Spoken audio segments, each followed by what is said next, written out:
Hello, and welcome to the MyBFF Business Leaders Podcast, your new secret weapon for business success. Sponsored by MyBFF Social Media, Marketing, and Advertising. Make sure to hit subscribe. Now let's get started. Let's get right to it. Okay. You're here because you want to know how to take your small business or maybe your emerging brand and really make a mark online. Yeah, plant that flag. Exactly. It can feel like a really crowded space, sure. But the cool thing is, with the right strategy, you can absolutely carve out your piece of it. That's the exciting part, isn't it? I mean, the digital marketplace, it offers just incredible potential for businesses of all sizes. Right. We know from sources like Investopedia that a good solid strategy, thinking about your website, social media, email, how people find you online, they can significantly boost your visibility. And not just visibility, right? Actually getting a return. Exactly. Delivering a real return on investment. It's not just about, being present. It's about getting results. And speaking of having a plan, I saw some data from Simple Texting. Fascinating stuff. Businesses that actually have a formal marketing plan, there's something like 7 times more likely to succeed. Ooh, 7 times. Yeah. Wow. Yeah. That's a massive difference. So today, our mission really is to break down the concrete steps you can take to build that strong online presence, that plan that's going to set you up for growth. Exactly. It's about moving beyond just like having a website or a social account and thinking strategically. How do all these pieces fit together? Okay, before we really dig in, though, just a quick shout out to the folks who make this deep dive possible, MyBFF Social. Seriously, if you're looking for expert help with your media, marketing, advertising, you absolutely need to check them out. It's mybffsocial.com. They're the real deal. Great, folks. Okay, so first things first, where do we even start? Who are we trying to reach out there? That's the foundational question, isn't it?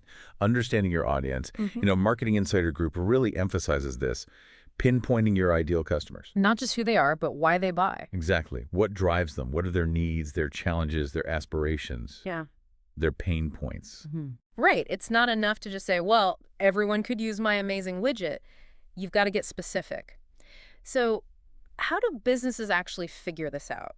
What should they be looking at? Well, demographics are a starting point. Age, location, income. But you need to go deeper than that. Okay. Look at how people are actually interacting with you online right now. What pages on your website get the most attention? What kind of posts on social media really resonate? So looking at the data you already have. Precisely. And don't underestimate just talking to your existing customers. Surveys, even quick conversations can give you invaluable insights. What do they like? What frustrates them? Okay, so once you put in that work, you actually understand who you're talking to. What's the big payoff? Knowing your audience inside and out lets you craft messages that really land. Targeted, personalized messages. Right. It helps you decide, okay, which platforms should I really be on? Where should I spend my time and money? And ultimately, it ensures your product or service is actually meeting a real need. And it probably helps with setting goals, too. Oh, absolutely. Hand in hand. Once you know the audience, you need clear, measurable goals. What do you actually want to achieve online? More website traffic? Or maybe higher engagement on social. Yeah, or email signups, conversions. Yeah, ultimately more sales. Right? You need to define what success looks like. Okay, so we know who we're talking to. We know what we want them to do. Where do we send them? I mean, the website still feels like the anchor, right? Absolutely. Your website is the central hub, your digital storefront, essentially. Yeah. And here's a kind of surprising stat. Even now, in 2024, apparently only about 17% of small businesses were really leveraging SEO. Wait, only 17%? Yeah. Search engine optimization. That's a huge chunk of potential organic traffic just being left on the table. Wow. Okay. That definitely sounds like a missed opportunity. Okay, yeah. So for businesses maybe just starting out or maybe not seeing results from their site, what's some low-hanging fruit? What are the basics? First off, got to make sure it works on phones. Mobile-friendly is non-negotiable. Right. Everyone's on their phone. Exactly. If it looks bad or is clunky on mobile, people are gone instantly. Yeah.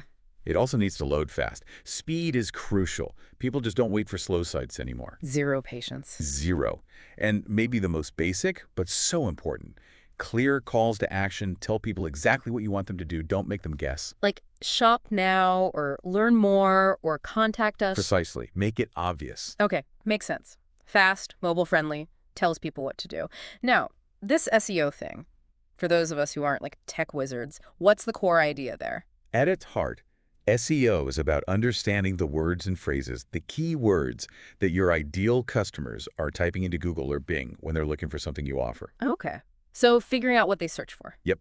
And then strategically using those keywords in the right places on your website, your page titles, those little descriptions in search results, meta descriptions, your headings, the main text. Gotcha. Weave them in naturally. Right. And, WordStream points out something important here, linking SEO with CRO, conversion rate optimization. Basically testing things on your site to get more visitors to actually do the thing you want them to do. Ah, so turning visitors into customers or leads. Exactly. It could be testing the color of a button, the wording of a headline. Small tweaks can sometimes make a big difference in getting more people to click buy now or sign up. So getting found is step one, getting them to act is step two. You got it. And don't forget local SEO. If you have a physical store or serve a local area, optimizing your Google business profile. That's huge for capturing those near-me searches. People searching locally often want to buy now. Right, high intent there. Okay, website is our foundation, optimized for search. Where do we connect more personally? Social media seems obvious. Definitely. Simple Texting's data from this year shows platforms like Facebook, TikTok, Instagram, even review sites are really important for small businesses, engaging directly with customers. But there's so many platforms. That's the key point. Don't try to be everywhere. It's much, much more effective to focus. Pick the one or two platforms where your target audience actually spends most of their time. Quality over quantity makes perfect sense. Don't spread yourself too thin. Exactly. Are they visual? Yeah. Maybe Instagram or TikTok. B2B. LinkedIn is probably your best bet. Broad community. Facebook still has reach. Focus your energy. So once you pick your platforms, what's the smart way to use them? Is it just posting product updates constantly? Well, that's part of it, but not the main thing. HubSpot talks about an inbound approach.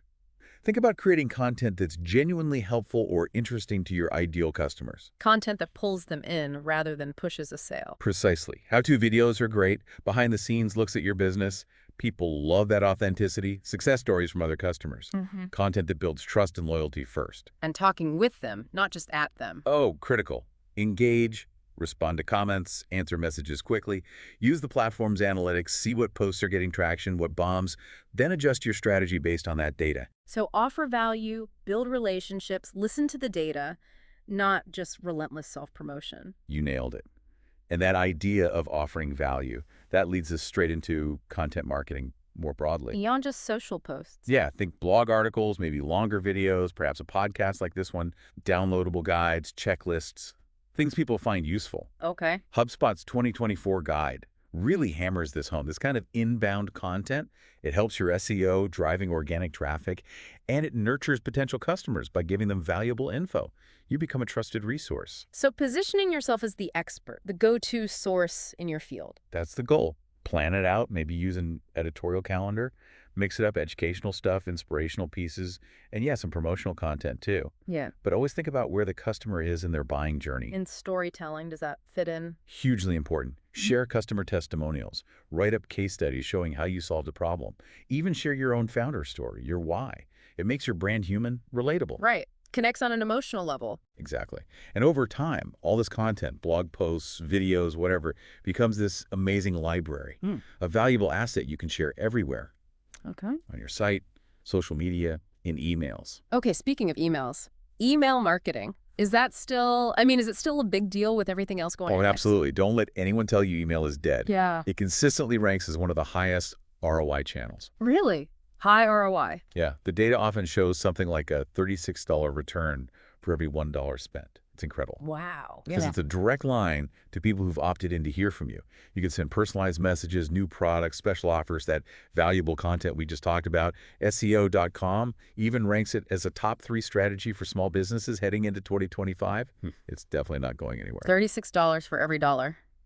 Yeah, that's hard to argue with. So what makes email marketing work well? Best practices. Segmentation is key. Don't just blast the same message to everyone. Right. Different groups have different interests. Exactly. Group your subscribers based on past purchases, how engaged they are, demographics, whatever makes sense. Then tailor your messages. Personalization. Yep. And write compelling subject lines. That's what gets them to open it in the first place. Maybe try interactive stuff inside, like polls or quizzes. And test your send times. See when your specific audience is most likely to open and click. Okay, so segment, personalize, engage, test. Got it. So we've covered a lot on attracting customers organically: SEO, content, social, email. What about when you need a quicker boost or need to reach a really specific group? Right. Paid ads. Exactly. That's where channels like Google Ads or social media ads come in. They offer powerful targeting options. You can get immediate visibility with the right audience. Right. WordStream notes that even though the ad landscape changes, paid search is still really valuable, especially if you're strategic. You need clear goals, a smart budget, maybe even think about the lifetime value of a customer when deciding how much to spend. So it's not just throwing money at it, it's smart investment. Absolutely. Definitely start with a modest test budget.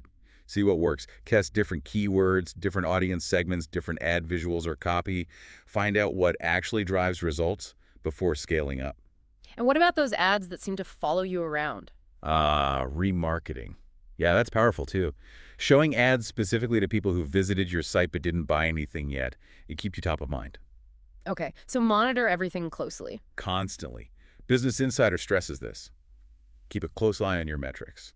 Click-through rates, cost per lead, conversion rates. Analyze, tweak, optimize. It's all about maximizing that return on your ad spend. Okay, we're attracting people, turning them into customers. How do we keep them happy and get them to spread the word? That's where reviews and referrals come in. Hugely influential. People trust other people's opinions, right? Massively. Simple Texting's research confirms they're major growth drivers. So you need to actively encourage reviews.